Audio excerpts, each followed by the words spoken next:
Hello and welcome to Inner Circle Guidance. Today we're going to be doing a collective reading, but for those of you who are new to the circle, hello and welcome. Don't forget to hit the subscribe button. I post new videos every single day, and if you're looking for daily short tarot readings, check out my Instagram, Facebook, TikTok, or YouTube Shorts. If you're looking for personal services or personal readings, I offer them through my website, innercircleguidance.com. Let's find out what the circle needs to know today.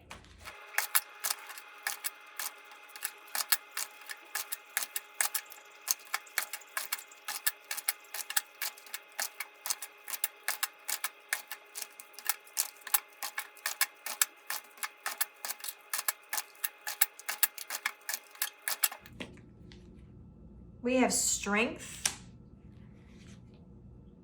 We have the Six of Cups. We have the Hanged Man. We have the Nine of Pentacles. And we have the Five of Wands. We have the Moon on the bottom of the deck.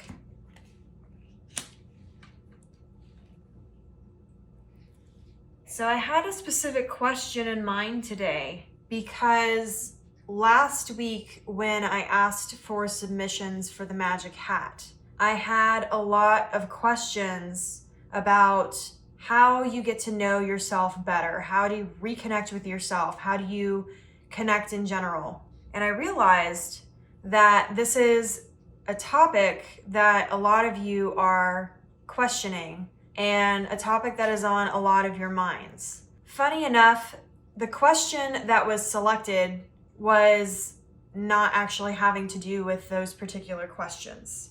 And so what I asked today is, what is one or a couple ways that the circle can connect with themselves, better get to know themselves? I actually had done a video where I had asked multiple questions yesterday that was meant to be yesterday's video, and I was battling with getting the internet to work all day because they replaced the router and there was this whole process. And I realized that after I went back and looked at it, the reading was over an hour long. These questions that you all are asking need to be broken down into separate questions, separate videos, separate readings. Today we're going to be diving into the guidance that the cards have specifically for that aspect of the question and the topics that are being brought to light in these particular cards. Let's sort of dive into this here. The first thing that I would say about learning how to identify with yourself, how to connect with yourself, how to really get to know yourself is that it's like any other relationship. And that sounds funny because you would think, well, how is it really like any other relationship when I am myself and it's one-sided? But really it's not one-sided because there's so many different aspects of self, and your relationship to yourself is one of the most important because it will determine a lot of other things that influence your life, such as your mindset, your emotions, the way you handle difficult situations, those types of things. And it actually ends up influencing your life in ways that you may come to be surprised by. You'd be surprised, there's a lot of people who don't have good relationships with themselves. They will give everyone else the time of day. They will help and give advice to people. They will be there. They will consistently show up, but they don't do that for themselves. And it's funny because truthfully, your relationship to self is not one-sided, because in order to have that relationship, you have to give that time, that respect, that empathy. And if anything, it's a harder relationship because you only have your perspective to go off of a lot of the time, unless you get specific advice from someone else who you can rely on. But the majority of your relationship to yourself comes down to the way you view yourself, the way you think about yourself, the way you give yourself that time and that space. And so with diving into this reading, one of the best ways that you can really connect to self is spending time alone. The Knight of Pentacles is very much an independent sort of energy. It's somebody who stands in their power, stands in their independence, is an independent free thinker, is somebody who really prioritizes the things that they feel are important to them and in their life. And that requires giving yourself that time, that space, drawing those healthy boundaries, making sure that you're checking in with yourself. How are you feeling today? Are you feeling stressed? Are you feeling overwhelmed? Why? Have you given yourself the optimal time to rest? Or are you constantly running around? Oftentimes, we find a lot of the solutions and answers and enlightenment through alone time. Now, that doesn't mean that we can't be in relationships or we can't be around other people. When we are giving ourselves alone time, and let me be clear, when I say alone time, I don't mean alone time where it's like you're sitting in front of the TV by yourself. I'm talking about the self-care and the alone time where you are introspective. You are having those internal dialogues. You are maybe journaling, if that's how you do it, or meditating. It's those times when you give yourself alone time where you are being mindful and you are focusing on your well-being and your wellness and your health and your mental health and all those things. It requires maintenance, and it requires setting that time for yourself. It's very difficult sometimes to do that, but that's what I mean about having that sort of reciprocal energy with yourself and how it's like any other relationship. You have to give yourself that time to sit down and declutter your thoughts, to get clear on your goals, to check in with yourself and seeing how you're feeling. Alone time is very important. Alone time is often when those breakthroughs come in. It's when you're able to sit in silence and you have those moments of enlightenment. You're able to look at things from a different perspective. If you practice something called free writing, that's when you journal and you write your train of thought where there's no restrictions on how you write, there's no particular destination, it's just kind of whatever thoughts come to mind, you write them down, thought to thought, without judging yourself and without trying to direct any specific outcome. And when you practice things like that, you'll come to find that you start getting answers deep down within yourself that surprise you. It's often where you're able to find forgiveness for yourself for things that you maybe weren't so proud of. It gives you that equal balance.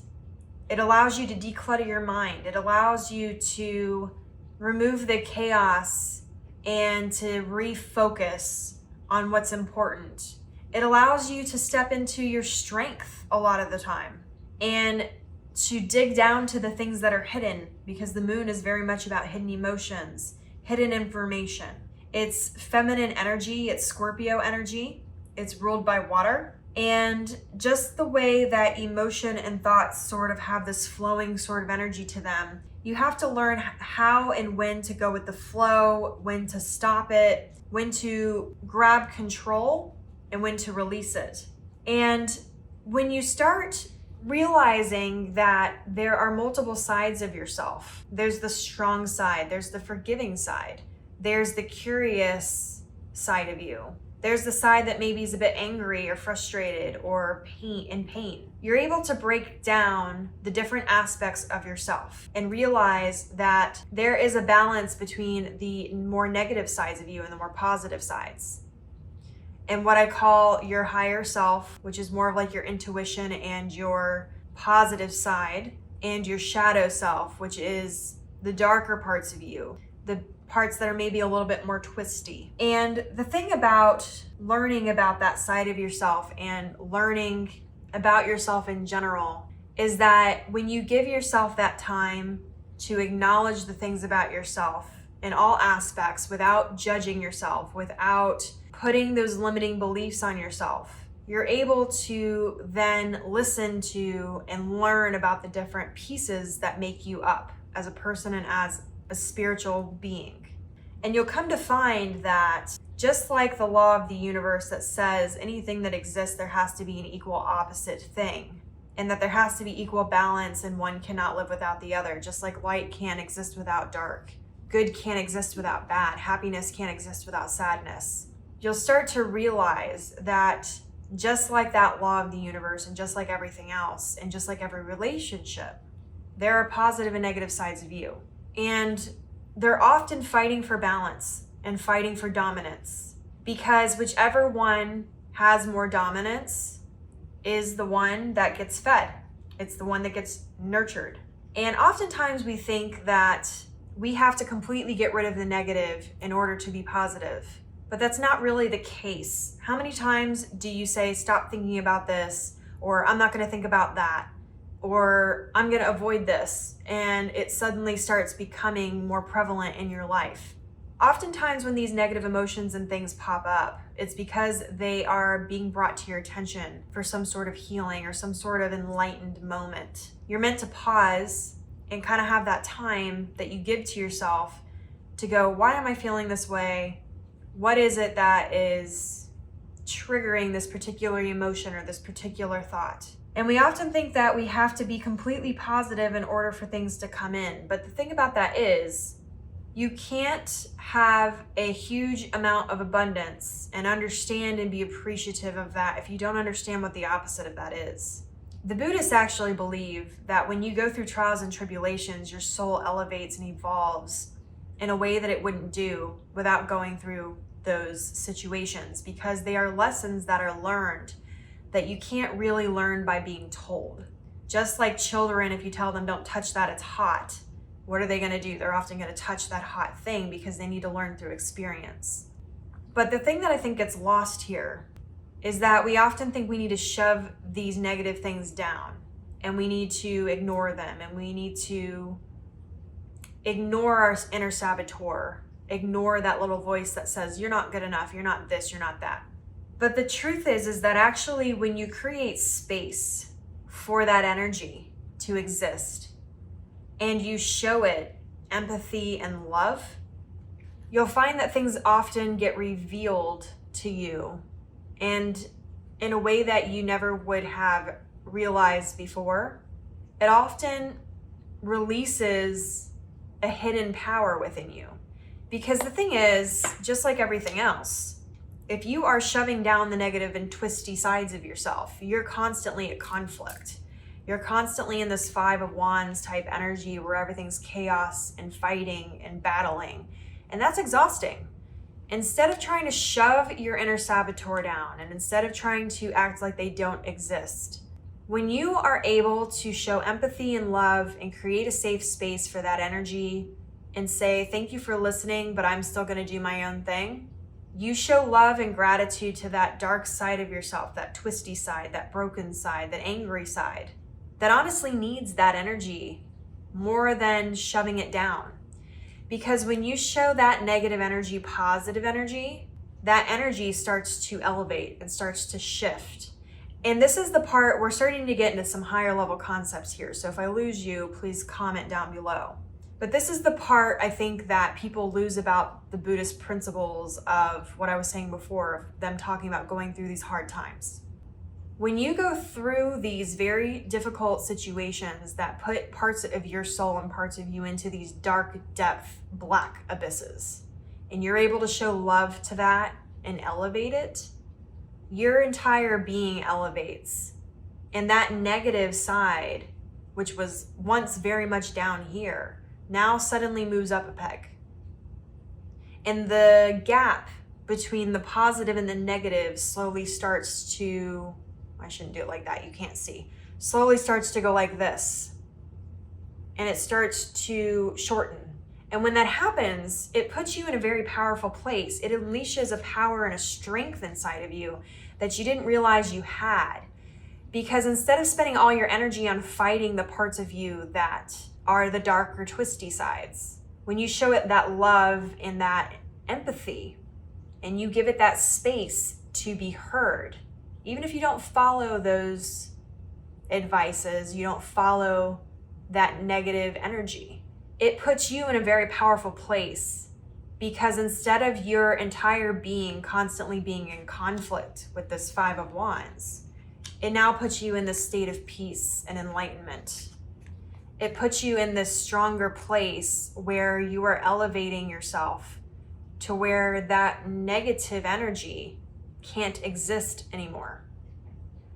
This is why healing your traumas and things is so important, because you often don't realize how much your relationship to self influences all these other areas of your life. And when that gap between the positive and negative is so extreme, it's hard to keep the balance of the scales.